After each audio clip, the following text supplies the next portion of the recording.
Hello, hello, and welcome back to Call Your Coven, practical advice for nonsensical times. I am Jeanna, she, her, and I am the Coven's resident astrologer. And I'm Bee, also she, her, and I am the Coven's numerologist.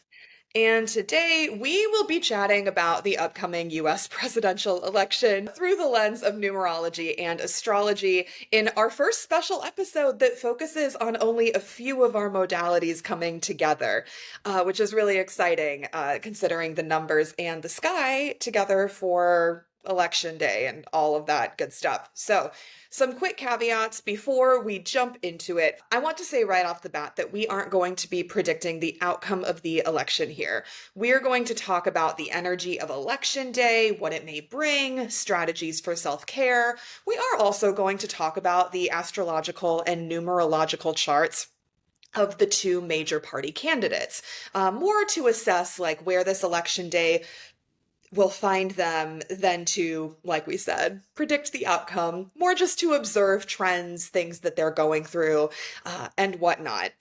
And I do want to say that part of why B and I both feel really strongly about orienting this conversation and just this consideration of an upcoming really stressful period around like the energy of the period and ways to manage it and self-care stuff rather than predicting the outcome is that while I don't think there's anything inherently, morally bad or whatnot about predicting an outcome of an event like an election, I also don't know how it helps you, the listener. Like just either feeling affirmed that the person you want to win will win, or that the person you want to lose will lose.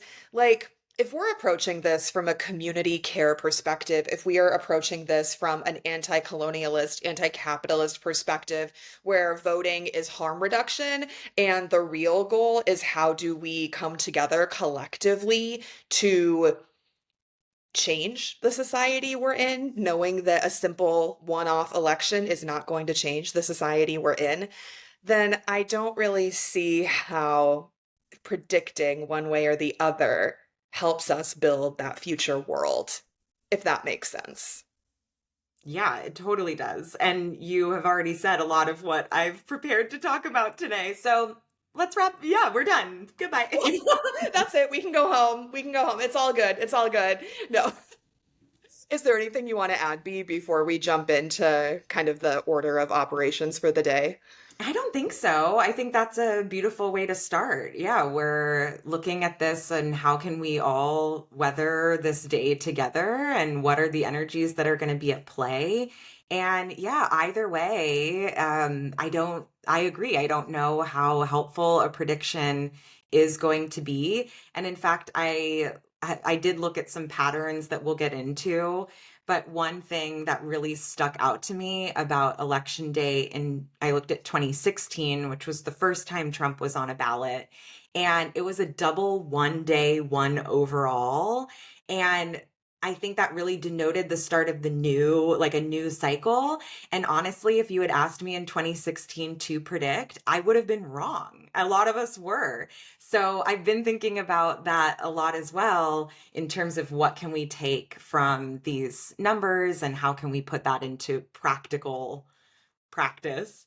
And yeah, I land in the same space that I think it's much better to look at these from an energetic standpoint and then what are the invitations from there. Yeah. As it is in the title of our literal podcast, these are nonsensical times, and our goal is to offer practical advice. So on that note, we just to give folks an order of operations for the episode, we're gonna jump in and talk about the numerology and astrology of election day itself. Then we're gonna get into the major party candidates, who are, of course, Kamala Harris and Donald Trump, and we'll wrap it up with connective tissue, overall trends, other spicy thoughts that we have and want to drop in. So, without further ado, election day. It's So soon. It's coming. It's really soon. And election day here in the US is November 5th, 2024. Obviously, early voting and absentee voting are already in play, but the polls will open on the East Coast day of at 7 a.m. in New York City, which is where I live. So that is the chart I pulled for us to consider. I will maintain, and B, I think that you have some information that's going to help me understand this better, but I cannot in any world believe that an astrologer is employed by the US government because our elections are always on Tuesdays, which is Mars's day. Mars, of course, has to do with conflict and aggression and all of that good stuff. And then our elections are also always during Scorpio season.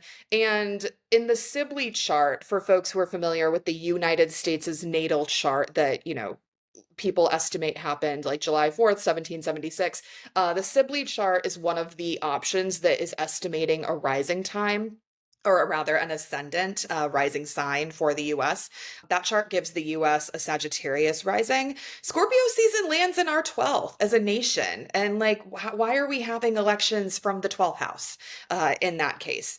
I have many questions and queries. So Wait, the US is a Cancer Sun Sag rising, just like me? yes, yes. And CB, you were like an example of what that energy looks like optimally. like, like as an exceptional, individual with morals, all of that good stuff. Thank you. Thank you. So, to offer a quick overview of what the chart looks like for Election Day, again, November 5th, 7 a.m., East Coast, we've got a Scorpio sun, Scorpio rising, Sagittarius moon that will move into Capricorn as the day progresses, which I will talk about later. We've got Mercury in Sagittarius, Venus in Sagittarius, Mars in Leo. It's a fiery day. So, and it's also very notably a few days after the new moon in Scorpio on November 1st. So we're having an election in a waxing moon. So on the one hand, that's really nice because like folks going to the polls, there's a groundswell of energy. Waxing moon is increase. It's like more stuff is happening. We just are more energized. And so really coming in off of that new moon energy, I think it's going to be a very energetic day.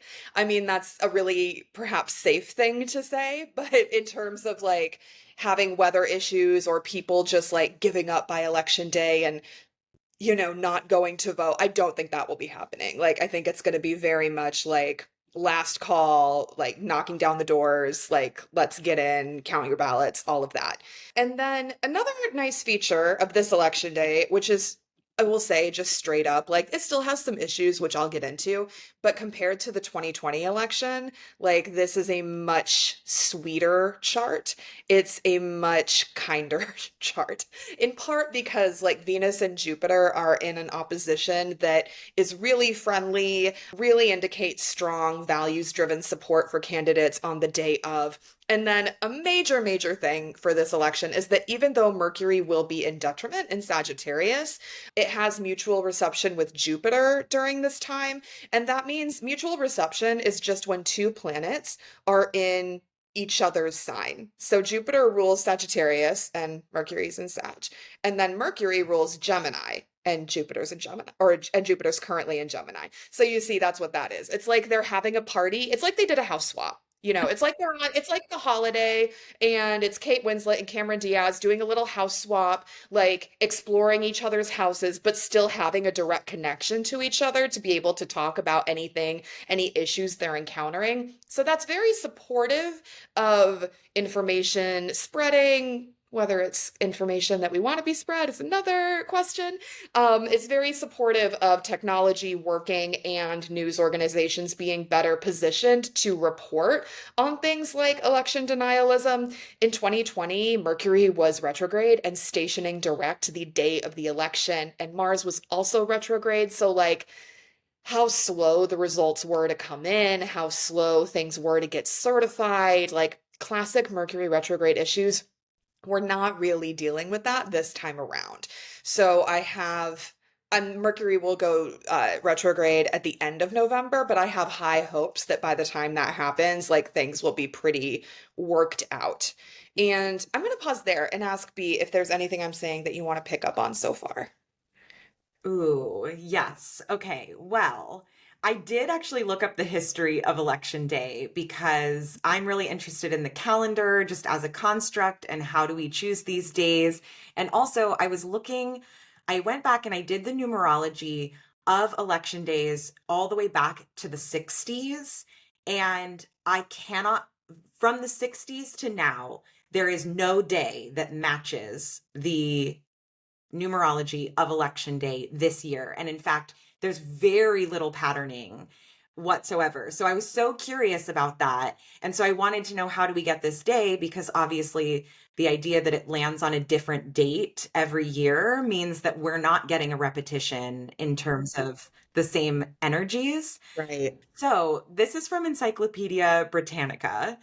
But federal law permitted state legislature to choose presidential electors anytime within a 34-day period before the first Wednesday in December.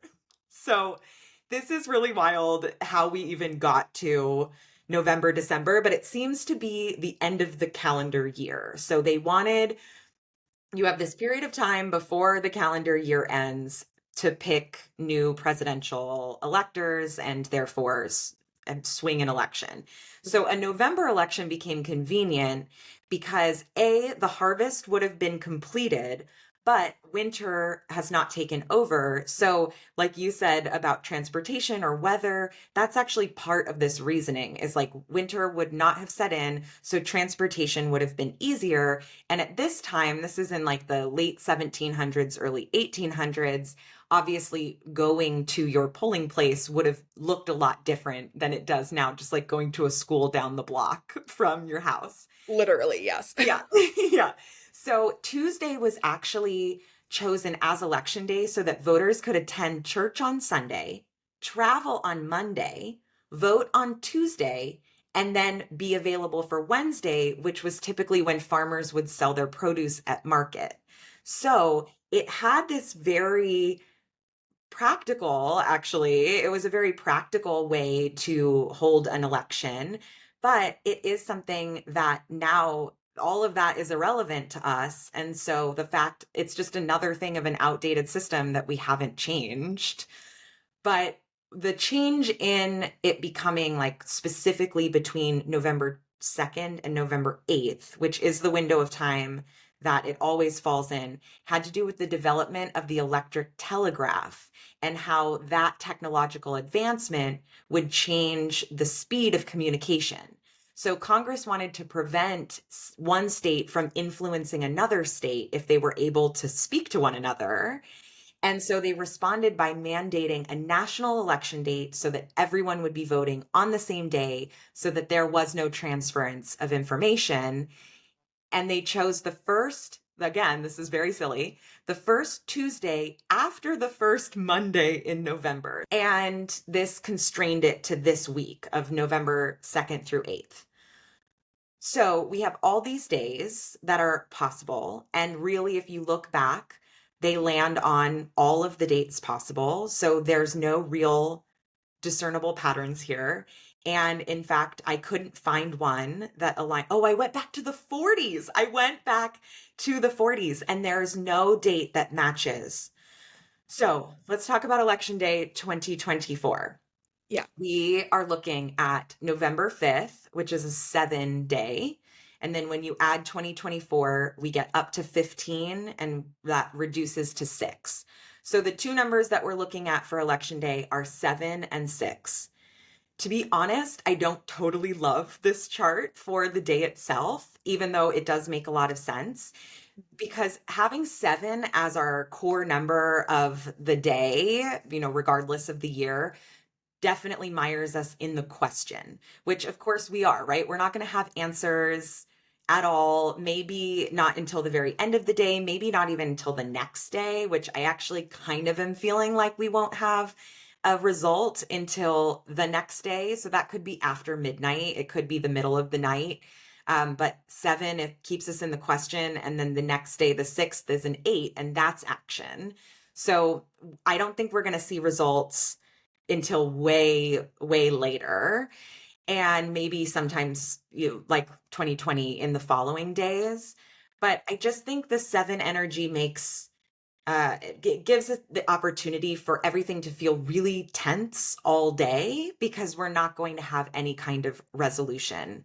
And so seven is like dog with a bone energy. It's like stop refreshing the screen energy. So like everybody pray for Steve Kornacki on this day. Who will Bernanke and his like chart of, red tape, red lines, all the I things. know, and he's just gonna not be able to tell you really anything all day. So, like, my thoughts and prayers to him.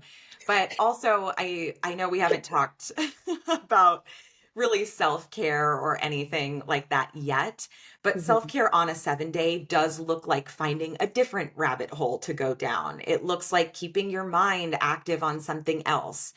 Seven is a very spiritual number, so connecting to spiritual practices for support. This is really kind of straddling the line between having to be patient and also kind of wanting to distract yourself and do something else for the day. But overall, we're in a 15-6 day in 2024, which also brings some complications. So, six has some really beautiful invitations, but 15 in the tarot is the devil. So, I definitely think that we are going to be in the mud on election day with that which we feel chained to. And this was interesting because when I thought about it, it's like this year is complicated in its own because depending on how you see a clear choice or a lesser of two evils, I do think that we are trapped in this outdated two-party system. And most people can resonate with that on some level or agree with that. So it feels like the election itself, the process, the way, again, just like I said, it has to do with crops and farmers and a church schedule. And like that's just not how we do things in modern day. And yet they won't move the election and they won't give us the day off to go vote. So, like, in so many ways, we are chained to this outdated system. And so, even if your decision and your vote feels really clear, there still could be a lot of friction and upset about being tied to that system, about having to vote for a candidate who's imperfect. Not to sound too much like Chapel Roan, but like a lot of folks could be feeling trapped into like making a terrible decision either way. The one thing that I will say that I like about these numbers is that seven is a practical number and six is a mental number. So I love the lack of emotional energy here. Because I actually think it's going to be emotional enough without the numbers really steeping us in that. So emotions will be running high, but six has invitations into self care, which I'll let you go first and then add to that.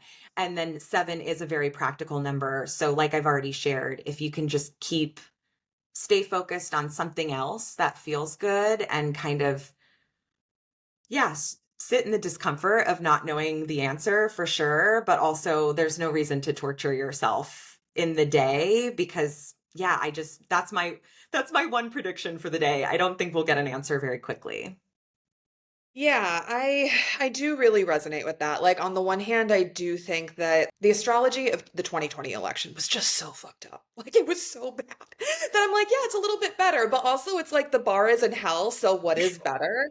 But I will say when you were talking about sevens and be sitting in the question, that did remind me that one feature that the 2024 election chart shares with the 2020 chart that I don't like at all personally is that the moon, and in these kinds of charts, the moon represents the population. Like it represents, the people who live in this country, the people who are voting, like the people, like in a country's chart, the moon is the people. So the moon is moving into a square with Neptune.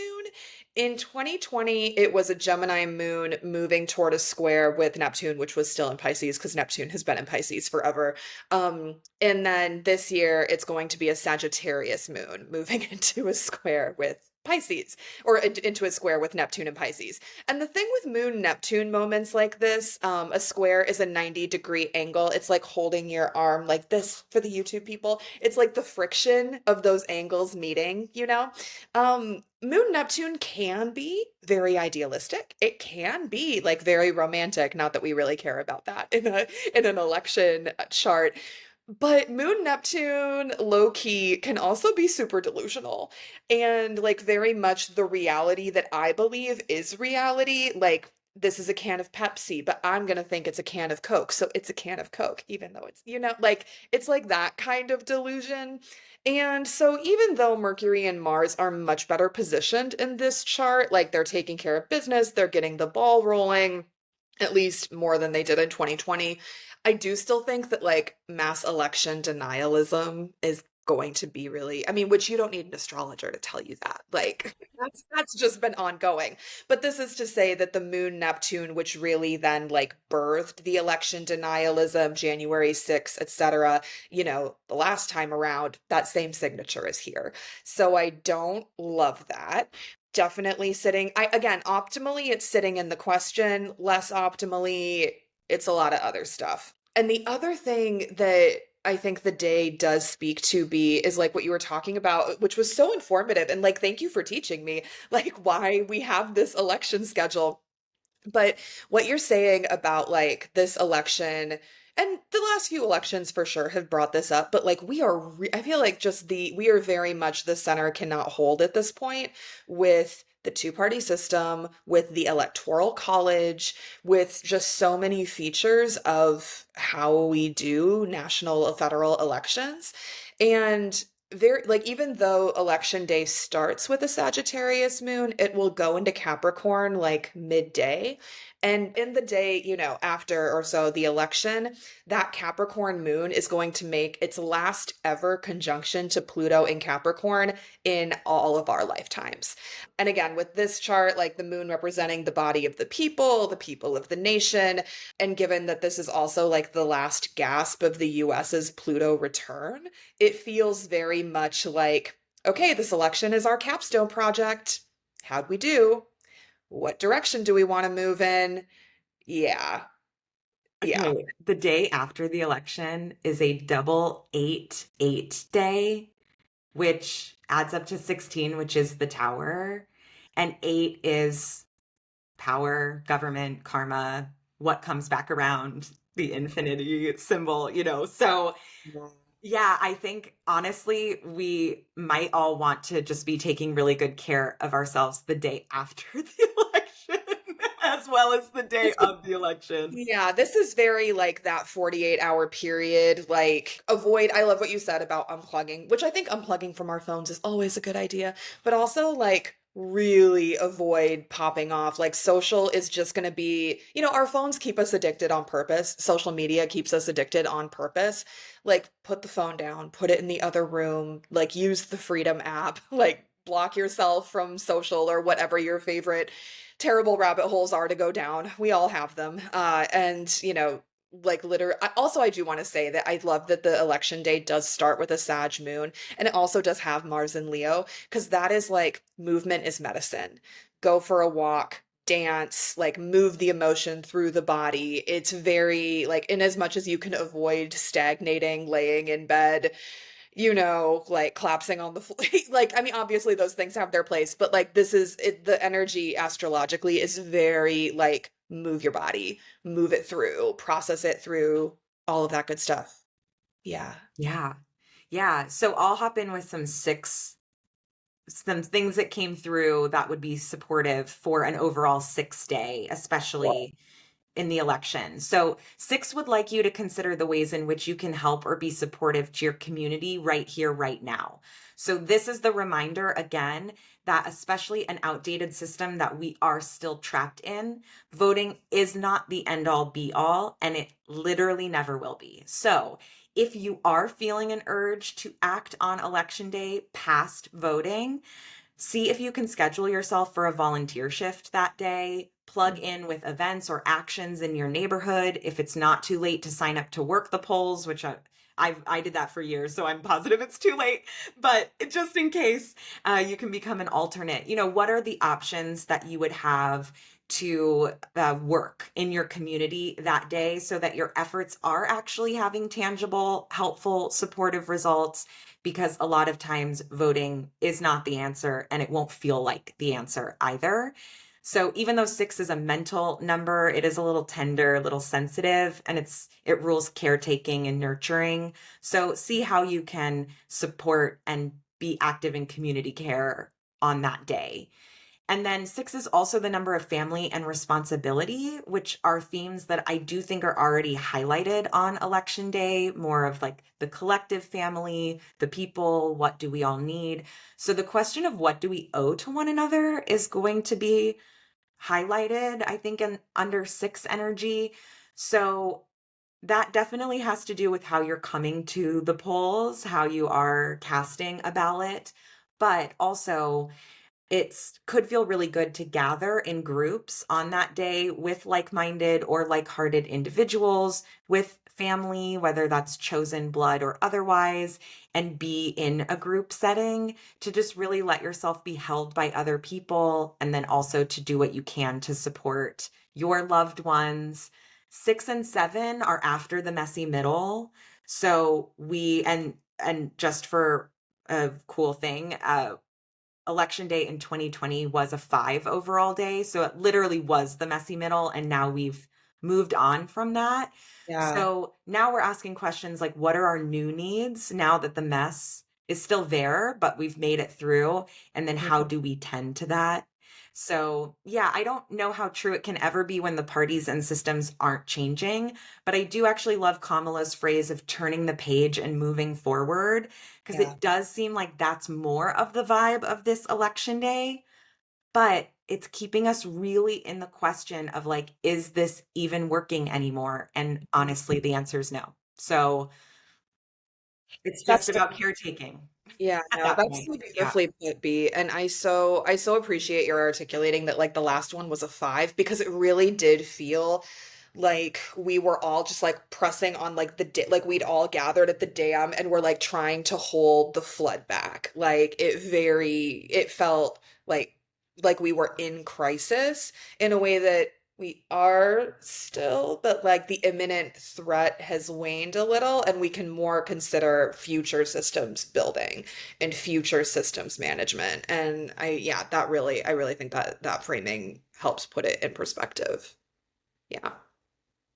Should we talk about the candidates? Yeah, let's talk about the candidates. Yeah, let's talk about Kamala first. And so here, I'm not going to be doing a lot of like natal chart interpretation. I'm just going to give an overview of what her chart is like, how some of her astrology connects to past presidents, and also some major transits she's having in this moment to see like what's getting really activated in her chart. So, Kamala was born in Oakland, California on October 20th, 1964 at 9:28 p.m. Her birthday is coming up. She has a Libra sun and an Aries moon with a Gemini rising. So her Mercury in Scorpio, which wants to be really investigative and dig up all the tough shit and talk about all the tough shit, and which she has in the 6th house, is her chart ruler. And she also has Venus in Virgo, Mars in Leo, and a Pisces, a like very idealistic Pisces midheaven. And in terms of trends in presidential astrology, Kamala would be a first in a lot of ways. Like, obviously, she's a historic first in many ways, but also that's true astrologically speaking. She would be our first Libra sun president since Jimmy Carter. Like, bless, love. And the only other 2 Libra presidents ever are Chester Arthur and Rutherford B. Hayes. She would be the first president since John Adams to have an Aries moon. So, like, Whoa. it's like we have not had an Aries moon president since that one guy who, like, also signed the Declaration and all of that stuff. That one guy is honestly, sorry, John Adams. I mean, big like Mr. Adams, please, Mr. Adams. Like, not to go down the musical rabbit hole about this.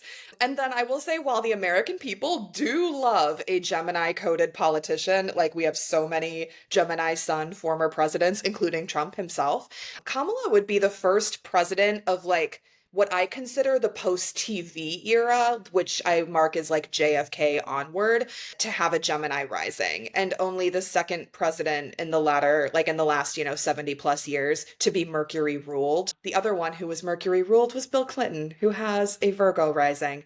And I will say that to me, I like to consider presidential astrology in terms of the whole scope historically, but I also do look for a lot of those little like micro patterns in particular generations. And I really do think that television changed just our presidential elections in a dramatic way. The uptick of Leo and Gemini dominance in that, like in this period, is really telling of how much we want our leaders to be these charismatic, I'm saying very loosely, but like that we want our politicians to be able to read on a screen, to be very charismatic, to be very charming, like there have been a number of like placements, as it were, that have just completely cratered in the that presidents, used to have in the wake of TV. So I think that's just a really helpful thing to keep in mind. And both Kamala and Trump have very like prototypical current generation of politician charts.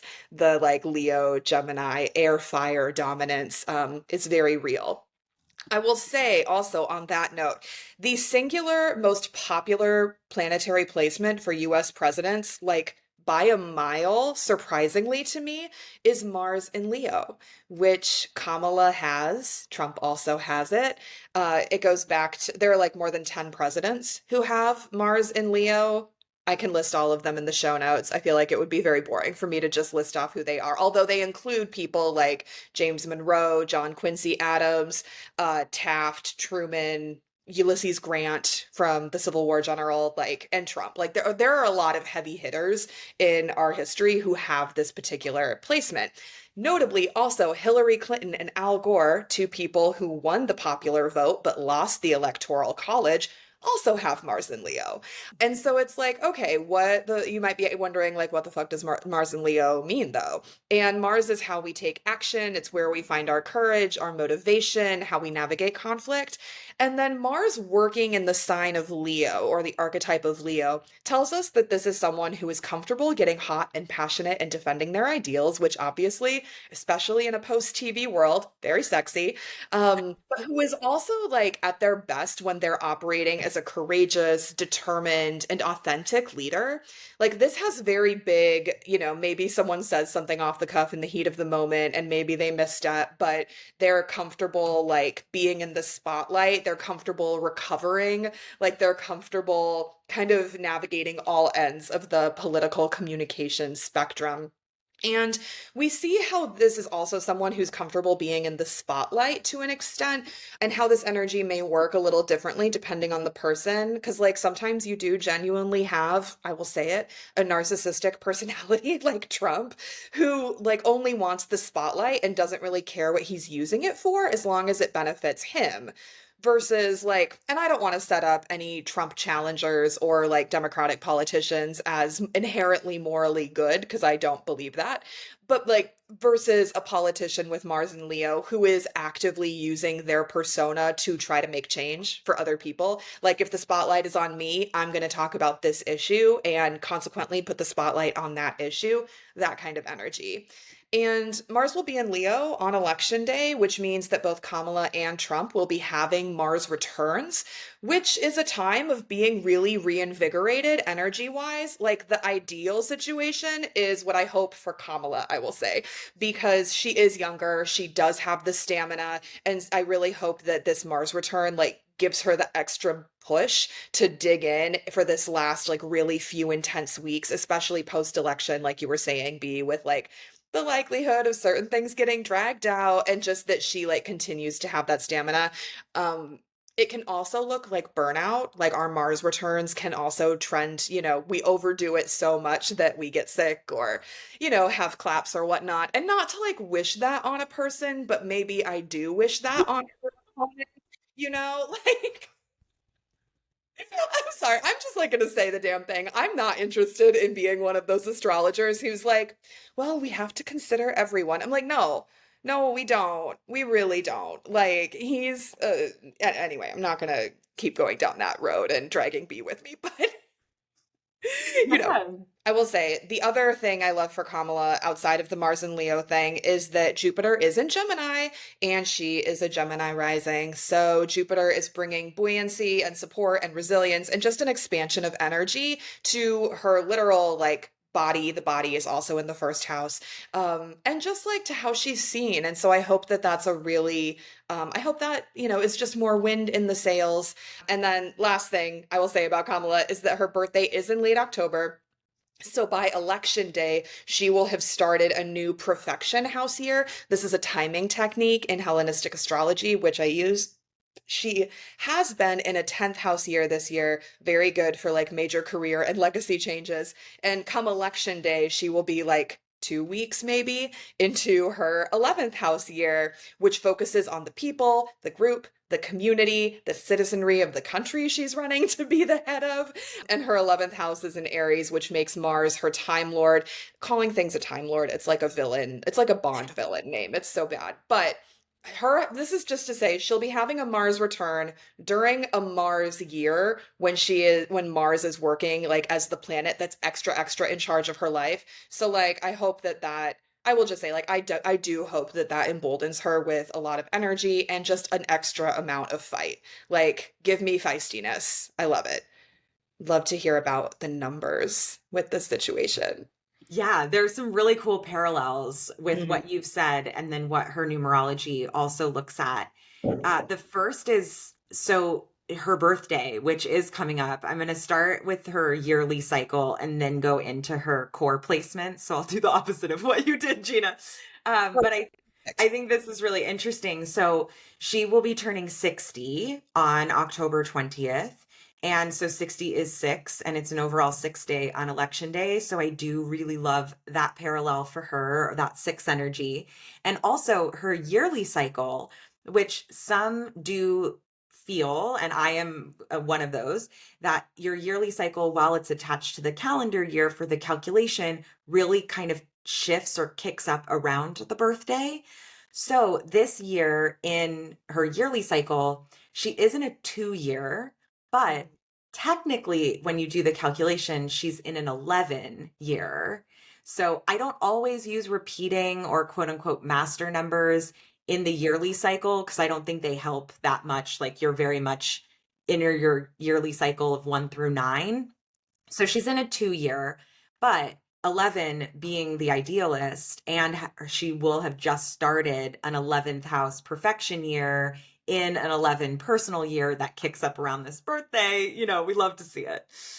And so her chart actually is she has a life path of the number 5, just like Gina. So she is the change maker. And we have not had a change maker president since FDR. So she would be a huge return of this 5 energy, which is the messy middle, and definitely the ideas of fun and freedom and liberation. Like 5 does feel very American and Wild West in that it's like everyone just gets to do whatever they want. What a good time. And she's already coming up against a lot of criticism and flack for how she has been able to use like youth internet culture and the ways in which she is saying she's different, but is she very different? I don't know. Those are for people who are smarter than me. But it is interesting that she is on this life path of the change maker, and that in itself would be a huge shakeup to the presidents that we've seen since FDR. She That's does so have a public persona number of 3, so she is inherently a communicator. So that also supports why she has been able to come out and deliver a message and speak to different groups of people. 3 is the magic number, so we did see a huge swell in support and action and optimism and hope and something new when she did enter the race. So I think that's interesting to have a communicator. 3 shows up a lot. Obviously, no shock to anyone in presidential numerology because we need somebody who can speak to the people. So, yeah, 5 and 3 really interesting. And then but we haven't seen this combination at all. And I have done I'm missing a few presidents, but I've actually done the numerological charts for the first seven, Abraham Lincoln, and then 26 through 46. So Wow. I'm missing a few in the middle, and I will go back if this is of interest to anyone. I'm happy to go back and actually calculate a lot of them. But of the ones I've calculated, we have not seen Kamala's combination before of this changemaker communicator energy. So she would be something new as well. And then looking at timing techniques in numerology, they both are actually too old to really look at much of their timing. They've aged out of the pinnacle system, which I use. But when you're looking at a timing technique called Pythagoras's life cycles, they both are in their wisdom years. So it breaks up a person's life into youth, power, and wisdom. And so both Kamala and Trump are in their wisdom years. But, and I'll talk about Trump in a second, the interesting thing about Trump is that the wisdom years end at 81. And then it said that we go into a second youth, which is why there is kind of this meeting of like babies and the elderly as we get farther along into our lives. And Trump will actually age out of the wisdom years and enter a second youth period of life during his second presidency, should he win. So Kamala is smack dab right in the middle of those wisdom years. She's actually closer to the start. It shifts at like 54, 55.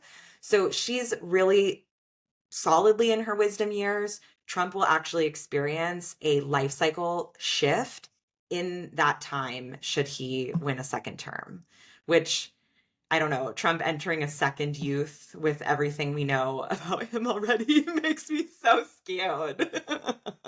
I'm like, what wisdom years? I mean, no. Like, I Well, mean, I don't know. Wait till you hear about his chart. It's fascinating. Do you want me to tell you now and then yeah, should we go into Trump's chart? Like, let's do let's do it. it. Let's do it. Okay, so Jeanna is going to tell us a beautiful way of looking at his birthday and time and all of that stuff. I will just tell you for numerology, his birthday is June 14th, 1946. And I do think it's interesting, only because I'm a number nerd, that Kamala was born in 64 and Trump was born in 46. So there's like this inherent flipping of some of the numbers in their chart. So Trump is on a life path of 4, which is the salt of the earth. And it's also the emperor in the tarot. And I want us to keep in mind that because while 4 is an incredibly prominent public persona number in presidential numerology, so many public personas 4, which makes sense to me because that means they're showing up in space as a very sturdy presence, somebody that is trustworthy, who people feel like, yeah, they got us. You know, it's steady energy, it's traditions, it's beliefs, it's our roots. It really calls people back to the home. There is something calming about 4 energy. But Trump is the only 4 life path that I've calculated out of all of the presidents. So both Kamala and Trump have really interesting and rare life path numbers for presidents. But I think with Trump, he's the only 4 life path that I've calculated, and he's the only one that's ever come close to really resembling that emperor or dictator. So I do find that super, super fascinating. And then, kind of off the back of what you said about what wisdom years, his public persona is 11. So he is in public the idealist. And this is very interesting too, because first of all, he steps forward and he tells you the way that you would want things to be. And he keeps his eye on the big picture prize, even this Make America Great Again slogan. Even though we're talking about going backwards, it insinuates greatness. It insinuates this shared ideal of what made America great. And he really speaks to that.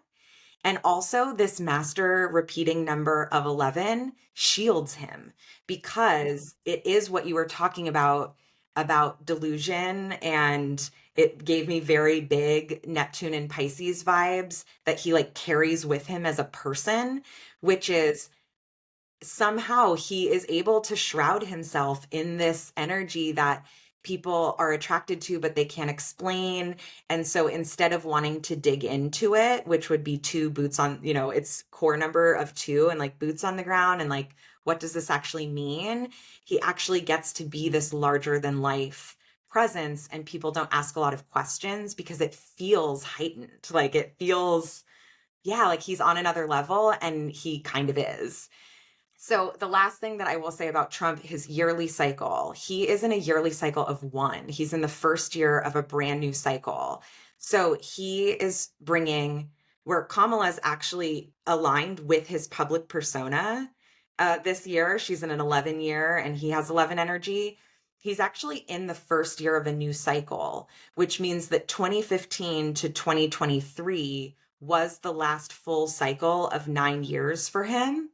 And I already said, these yearly cycles shift around his birthday.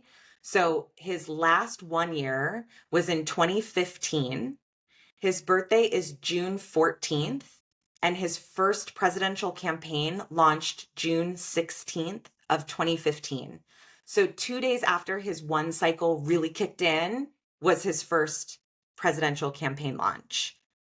So the fact that he's meeting himself in that spiral, do with that what you will. I don't want to say too much about that.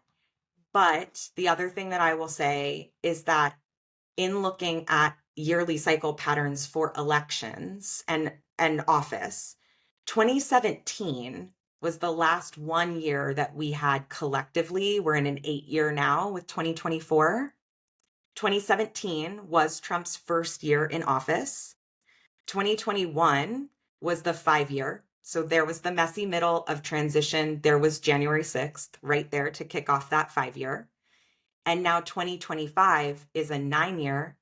And if it is Trump's first year in office, then he will have bookended a collective 9 year world cycle with 2 presidential terms. So there's a lot here. Like it actually kind of makes me shiver. Like there's actually a lot of parallels here. So again, I'm not predicting an outcome, but I think it would be remiss to not look at some of these larger patterns. Yeah. And to say that his numerology is made complicated by this repeating number of 11 because it shrouds him. It's not, people aren't able to see him clearly. Yeah. But it still has this larger than life. Yeah, I don't know. No, that is so like the way you laid that out was so clear and concise and powerful. And I'm like thinking on that now, like, oh gosh, like wow, yeah, that is a really, are we breaking the pattern or are we keeping it going? I Like, know. And you know what? Kamala is a change maker, and she would be the yeah, first in a long time. So not saying we don't have players and the opportunity to break cycles. We do for sure. There's right. just a lot of really strange parallels. Ooh, Yeah. and this one, we're gonna connect some dots in a minute. But I've noticed, so Trump wears a MAGA hat that on the side says 45-47, and that would be like his first His, presidential number and his hopeful second yeah. presidential number. So if you look at those numbers, it always shocks me because 45 reduced is 9 and 47 reduced is 11. So he literally wears a hat that says 911 everywhere he goes. That would be his presidential number. It's like that's the warning. 911, guys. Like that's I oh mean, my God. that has no bearing on anything other than like I can't unsee it. Now that You I've can't seen unsee it, it. I'm like, And now I'm not going to be able to unsee it. So, but that's also like just, being more aware of the world yeah, around us. Oh my God. I know. And 47 being 11. Again, Yeah. actually this does make sense. And it doesn't make a decision for us. It's very 7 energy of could go this way, could go that way. Yeah. In that the 47th president will be an 11-2 president, and Kamala is in an 11 year and Trump has an 11 public persona. Yeah. So either way, they could They they have could a lot of, and I don't want to say but they are similar. There's a lot of how you can see that like this is the expression of one set of values that is very dominant in the country. And this is the expression of another set of values. And this is how that same similar energy can be refracted through such different lenses. Yeah. Um, yeah, to get into Trump's chart a little bit, he's a native New Yorker, which the city despises. Like, it's so wild for a candidate to be so profoundly hated in their hometown. But yeah, he is not liked. But he was born in Queens on June 14th, 1946, like B said, at 10:54 a.m. And like elementally speaking, he and Kamala have the same setup with their luminaries. They are both air suns and fire moons. They are also both air suns and fire moons on like the same pair of zodiac signs, like axis, which means that they're both full moon babies, like natally speaking. They both were born on or around the full moon. Kamala is a Libra sun and then has that Aries moon. Libra and Aries are opposite signs. And then Trump has the Gemini sun with a Sagittarius moon, and Gemini and Sagittarius are opposite signs. So it's like that mirroring, like they have the same moon phase in birth. They have that Oh. accent, it's like there's a lot of uncanny similarities here. And like this is going a little bit into presidential astrology, but like both of the Bush presidents, incidentally, Trump has a Leo rising. Also, like, Obama and Clinton were both Leo suns. Again, Leo energy, very dominant in the post TV presidential world. But the thing about Trump's Leo rising, and he has Mars in Leo, so Mars is also in his first house, is that his ascendant, which is like, so Leo's his rising sign, and then your ascendant is like the specific degree from between, 0 and 29:30, basically, where that marks the specific minute that you were born. And his Leo rising is at 29 Leo, which is also where the fixed star Regulus is. Regulus is one of 4 Persian royal stars. Regulus is very much like the heavy les the crown. So what you were saying be about the emperor, like kind of thing, people who have really prominent Regulus, it's like, okay, that kind of enthroning, that kind of assuming power or becoming very notable is, I don't want to say it's more likely, but like it's very supported with that kind of setup. But you also then have the ethical responsibility of the king. And what does that entail? And are you someone who is responsible with that power? Because if you're not, like, other things happen. Um, I'm not, like Regulus will crown you, but if you abuse it, it will be very like Grim Reaper consequences. Like people with Persian royal stars very prominently in their chart who abuse their power and abuse their position typically have a harder fall than other folks, just because it's like you were gifted this beautiful thing and you abused it and you used it to hurt other people. So I'm kind of like waiting for that piece of it, like, Well, I don't know, but 29 degrees, that's also 11. So he is like cushioned up there. Like, and we've seen that over and over and over and over again. We've seen that. I yeah. think, yeah, there is a lot going on in his numerology chart, especially with that prominent 11. That's like he is literally buoyed in a way that other people are just not. Yeah, 100%, 100%. And he also, and this doesn't so much relate to 11, I think. Maybe it does, who knows? But Trump also he has a lot of air, a lot of fire, but he has, so Mercury, which is how he communicates, and then Venus, which are like the kinds of values he articulates. He has both of those in Cancer. So that's connecting to the fact that the US itself is a Cancer. It also just makes a lot of sense given how emotionally he does communicate, even if it's anger, it's like that's still a feeling. He knows how to tap into people's feelings and how to get them really riled up.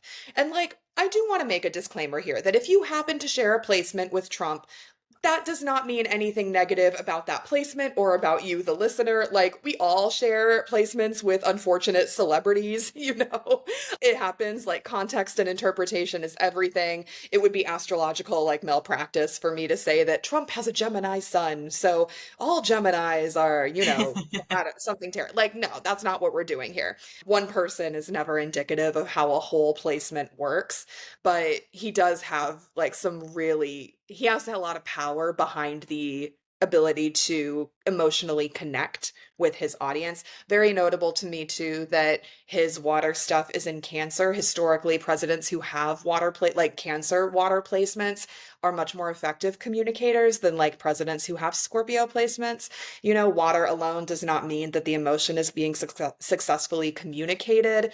I think of like Hillary, who's a Scorpio sun, Biden's a Scorpio sun. Like there's like Scorpio energy tends, even though it is present in various like presidential charts, like it doesn't quite as effectively communicate. Like one on one, very good, but one to the many, it suffers a little bit. Whereas like people with Cancer and Pisces placements are much more able to tap into the collective, you know, in that kind of way. And in terms of what's happening with Trump's chart right now, we already discussed how he, like Kamala, will be having a Mars return at the time of the election. He's got that Mars in Leo. And then while Jupiter is helping Kamala be seen in her first house, like as a person, it's also amplifying Trump's personality because he's a Gemini sun. So Jupiter is like on his sun right now. And Jupiter supporting the sun can be very helpful. It can lead to more opportunities. It can lead to a higher level of visibility. But it can also, like, Jupiter transits, I really think all transits are very neutral, like morally neutral, because they can bring tremendous benefit. But with Jupiter, it can also lead to overextending ourselves. And there's also the question of, okay, the spotlight is extra on you. What are you going to do with it? And like, what do people think of what you've done with it? Because what you do is very visible because Jupiter is on your sun. The sun being that core sense of identity and persona and like our values and what we hope to be achieving in the world. So, like, there's an old idiom, you know, about how sometimes all you have to do is just like give someone enough rope. And that's kind of a Jupiter transit sometimes. It's like you can, with discernment and control and boundaries, you can absolutely utilize it to your advantage, but it can inspire excess, and Jupiter doesn't necessarily have breaks or know when to stop. And like, given, again, I don't know this man personally, but given what we collectively know about Trump, he does not seem to be the type to know when to stop or to be able to identify excess, just based on the last like almost 10 years.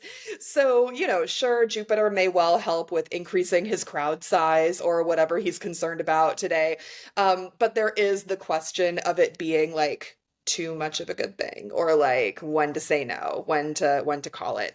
And the other thing I will say in terms of why I kind of am leaning that way toward Jupiter being a little chaotic for him during the election is because, well, A, just of the general context of everything Trump is doing and saying lately. But B, it is because Uranus, which is a very chaotic neutral planet, brings surprises and sudden bolts of inspiration, as well as like, you know, the occasional earthquake under your house.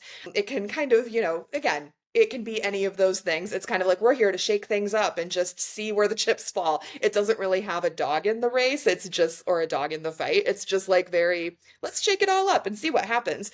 Uranus has been like on his midheaven. Trump has a Taurus midheaven. It's like at 24, and Uranus is going to be on election day retrograde at 25, going back over his midheaven. And the midheaven, this is how I like to describe it. It's the most public point of a chart. And you know how when everyone is like guessing what a celebrity's rising sign is, I tend to think that what people are actually picking up on is that person's midheaven placement, because the ascendant or your rising sign is like 1 to 1. You know, it's like you and your partner, you and a friend, you like talking with someone you just met on the train. The midheaven is the one to the many. So like, you know, me and B here to you, the listener, that is us, one to the many, that is you. You know, if you have a newsletter, your readers are the many. Like your readers are interacting with you through that midheaven point in the chart. And so this is just to say that when someone's midheaven is being transited by a very powerful, sometimes challenging planet like Uranus, like that tends to indicate major shakeups in their presentation, also in how they're being interpreted and received by their public. It's like major earthquake vibes, and then you kind of, rebuild in the rubble. So like he is having Uranus on his midheaven right now, and that is a really intense transit. I will say too that the last time Uranus was going over his midheaven, like at just after it had like gone over it like 24 degrees then to 25 before stationing retrograde, like in July, that was when his the big event at the rally happened that resulted in him like having the little bandage over his ear all the time. So like that was for him a Uranus midheaven. Not that I wish that on anyone or like hope for that in this election cycle, because dear Lord, like please give us a peaceful like everything. But like the last time this happened for him, that was what happened. Whatever you think about that personally, whatever you think about that event, like, so maybe we are anticipating something with similar vibes this next. Interesting. Yeah. That's so, it's all so interesting. Thank you for Yeah. sharing all of that. And what you shared does not vibe with 11, but it does vibe with 4. And he's on a 4 life path.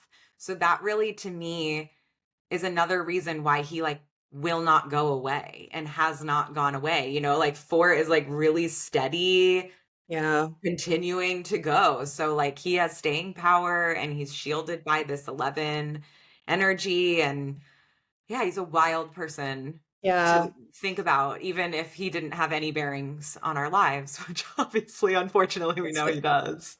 And it's interesting to be with you bringing up that like kind of this cycle that he's dovetailing with us collectively, like from 2017 on, because like 2017, 2018 is when Uranus went into Taurus, which is his 10th house of, public reputation and legacy and all of that.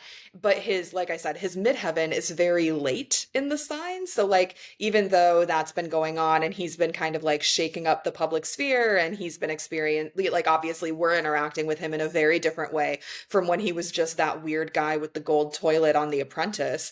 But like Uranus is like has been really, raking over his midheaven this year. So in as much as I do completely, I mean, I absolutely agree with everything you're saying about how much he's shielded and like having his ascendant on Regulus is such a thing for him. But also this Uranus transit, it's like something is changing profoundly around how we understand him and how he shows up in public. So obviously I hope that it goes a particular way, but like but it's a really interesting and kind of like complex group of effects, if you will. Yeah. That was not well said, but yeah. Yeah. All right. Well, we've shared a lot. Yeah. And so, in terms of presidential, like overall presidential themes, I really only had one thing I wanted to point out, Yeah. and then we'll see. Obviously, if you have more and you want to wrap it out, Yeah. great. So I went through all of these, the numerology of all these presidents. And just like you were saying that there does seem to be a shift in the TV era of like these placements, I will say that from Clinton to Trump, every president had repeating numbers in their chart, whether that was a life path. Well, actually, Clinton has an 11 life path. George W. Bush has a 33, like, great spiritual teacher life path, which is wild to me. Obama also has an 11 life path, and then Trump has this 11 public persona. So it switched placements with him. But for a long time, like, we really put a lot as a public, like, we put a lot of idealized, like, heightened energy, which also, I think to me, speaks to we were looking for something out of our politicians and then ultimately we're not getting what we wanted out of our politicians, and it Yeah. actually added to like obfuscation with the public instead of like us being able to trust in in our elected officials. So I think that's really interesting to look at. But really, I wanted to look at Trump and Biden, which was the last time that Trump saw an opponent in an election like this and also was defeated by an opponent. Trump and Biden have the opposite combination. So if you reduce Trump's 11 to a 2, then he has a 4 life path and a 2 public persona, and Biden has a 2 life path and a 4 public persona. So they actually had the opposite combination, but the core numbers are the same, just swapped. And I think that's interesting, especially if you think about like the band-aid that Biden was supposed to be for the country. But now he's leaving office with this incredibly low approval rating. His own party has replaced him as the candidate, which is very rare. He is embroiled in all of these wars. And I just think that's so interesting because, like you were saying about Kamala and Trump having a lot of similar astrological placements, Trump and Biden were also kind of opposite sides of the same coin. And so when I think about these peacemaker and salt of the earth archetypes, then the opposite. So the opposite of the peacemaker would be the warmonger. And I think that's how we're seeing Biden now. Yeah. And then the salt of the earth, which is like a builder and somebody who is very connected to the ground and has a lot of, material benefits to that. The opposite of salt of the earth is the emperor has no clothes. It's not real. There's nothing tangible, where the salt of the earth builds something. The emperor has put up scaffolding that doesn't actually support anything. So I just think those are really interesting things to think about. And then Kamala, again, breaks this up. She doesn't have any of those placements. She's a 5 change maker and a 3 communicator. So it's a different, just my final say about this election, at least with the candidates, is that we're not looking at the same different sides of the same coin this year. We are looking at 2 different candidates. And yeah, Kamala does have a lot of shake-up energy with her. Yeah. So everything is crossed. That is a really helpful. I really appreciate that by way of like putting it in context and like by way of our wrap up here because and honestly be the way that you were describing that helped me go, "Oh, yeah, Trump and Biden also do have a number of shared placements that mark a big turning point from the other post-TV presidents." Like post-TV era, Mercury in Leo has been one of the most popular presidential placements to have. Like again, Mercury is the communicator. It's how they're showing up and giving their speeches and all that stuff. And Leo, of course, like the spot when it's in Mercury, it's like we are communicating like very boldly, very courageously, very charismatically, with the spotlight. But both Trump and Biden have water Mercuries, and so does Kamala. Like they're more about that. Not that I want to ascribe authenticity to a placement, but again, with a water Mercury, the focus is more on connecting emotionally and really connecting with like with that just with that emotional impact. Like that's really the primary concern. And Trump does that very effectively. Biden can do that very effectively. And notably, again, like Trump has Mercury in Cancer. Biden has Mercury in Scorpio. Kamala also has Mercury in Scorpio, and it is her chart ruler. So, like, that's a big, definitely also a big, like, change is coming in some capacity. And then a really notable difference that she has, like, contextually, that really does feel like it connects to what you were saying with the numbers, and how just like how grounded and different and change making she may end up being like who knows, we're not like I don't have a crystal ball, I can't like see directly into the future, but there have been, and this really surprises me, with again a president's Venus sign, I think about that really indicating like what they value in the culture, what like yeah, like just like what cultural values, what artists like what values about art do they have, like what values about like love, connectivity, relationships. Real rare these days to have a president who has their Venus in an earth sign.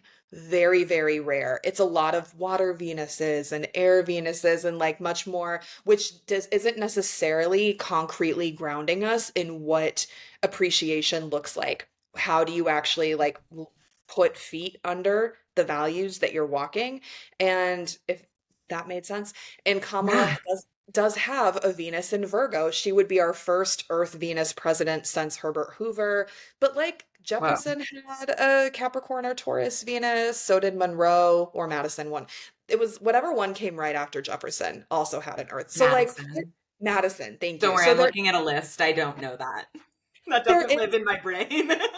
both have M names, man. I'm so confused. Like, but that's to say that like there is a long history of like really potent presidents having Earth Venuses. We just haven't fucking elected one in a really long time. Like it's again very we're being very not to like not to say general sweeping things about the country, but like, post TV era astrology, it's very much like who's a good talker, who's charismatic, who can sell it, and the earth water placements have suffered a little bit more under that value system. But like you were saying, it feels like we are moving toward a new like way of being like this, not to say we're completely moving toward a new way, but it feels like just collectively, it's like, okay, same old bullshit. This is boring. This is bad. What if we did it differently? And who's going to help us do that? So, Yeah. yeah. Yeah. Ah, I'm so happy we talked about this. And I also now I'm like, I got to go on a walk. I feel I know. so fired up. I feel so feisty. Like, Well, and that is honestly, that's the self-care. That's the practical advice for this yeah, election year, this election day of November 5th, 2024. Take a walk, get some movement through your body, tell your yeah, brain to focus on something else, distract yourselves in ways that feel good, help you to be patient, but don't take you too far out of this discernible experience, and be around the people that you love and who love you. And if you have to take action, don't do it online. Do it in boots on the ground in your community, tangible results. 100%. Thank you so much, everyone, for tuning in. Please let us know what you liked, what was helpful, what you'd like to see more of, and, do all the things like subscribe, comment, rate, review. Find us on social media. We are at Call Your Coven on Instagram. And if you really like what you hear and want us to do more of these special episodes where we just like go off on a tear for a little while about a particular topic, you can also support the podcast on Patreon. Right now, we are using our free tier as a newsletter of sorts. So if you want episode updates, you can sign up for free. But we also have a $5 supportive tier to reimburse us for the cost of creating the show. And we're hoping to add perks later on. So TBD on that. And of course, if you found the breakdown of the upcoming US election helpful, please send it to a friend. Maybe it'll be your walking buddy on election day. Listen to the episode together, jam out. The coven aspect of this does mean us, but it also means you, and we really appreciate you giving us so much of your valuable time. So, until next week. Yes. Bye. Thank Bye. you.